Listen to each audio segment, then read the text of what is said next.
दी magic noodles एक बार की बात है। एक छोटे से गांव में मेई नाम की एक गरीब बूढ़ी औरत रहती थी। उसे अपनी जरूरतों को पूरा करने के लिए संघर्ष करना पड़ा और जीवन में उसका एकमात्र आनंद खाना बनाना और दूसरों के साथ अपना भोजन साझा करना था। एक दिन जब वह नूडल्स का साधारण भोजन तैयार कर रही थी, एक रहस्यमय बूढ़े व्यक्ति ने उसके दरवाजे दस्तक दी। बूढ़ा व्यक्ति भूखा और थका हुआ लग रहा था, इसलिए मेई ने उसे अंदर बुलाया और उसे नूडल्स का एक कटोरा दिया। उसे आश्चर्य हुआ। बूढ़े व्यक्ति ने नूडल्स को बड़े चाव से खाया और उसकी खाना पकाने की प्रशंसा की। अपनी कृतज्ञता के प्रतीक के रूप में उसने उसे सूखे नूडल्स का एक छोटा पैकेज दिया और कहा, ये कोई साधारण नूडल्स नहीं है, ये जादुई नूडल्स हैं। इन्हें पकाओ और तुम्हें कभी भोजन की कमी नहीं होगी।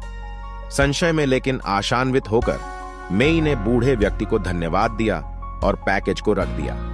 अगले दिन उसने जादुई नूडल्स आजमाने का फैसला किया। उसने थोड़ा पानी उबाला, सूखे नूडल्स डाले और आश्चर्य से देखा कि नूडल्स कई गुना बढ़ गए और बर्तन भर गया।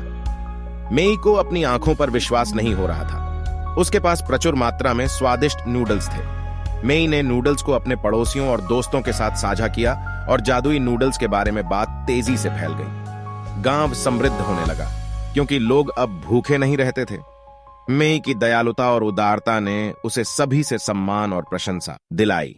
हालांकि मेई के भाग्य ने जल्द ही गांव के मुखिया का ध्यान आकर्षित किया, जो उसकी लोकप्रियता से ईर्ष्या करने लगा।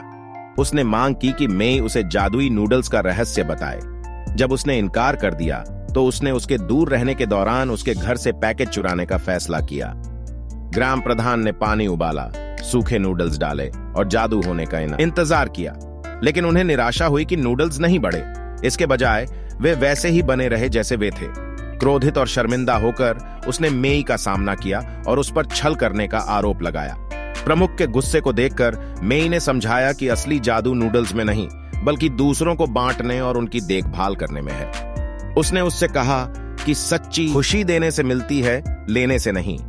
मुखिया को अपनी गलती का एहसास हुआ और उसने मेई और ग्रामीणों से माफी मांगी।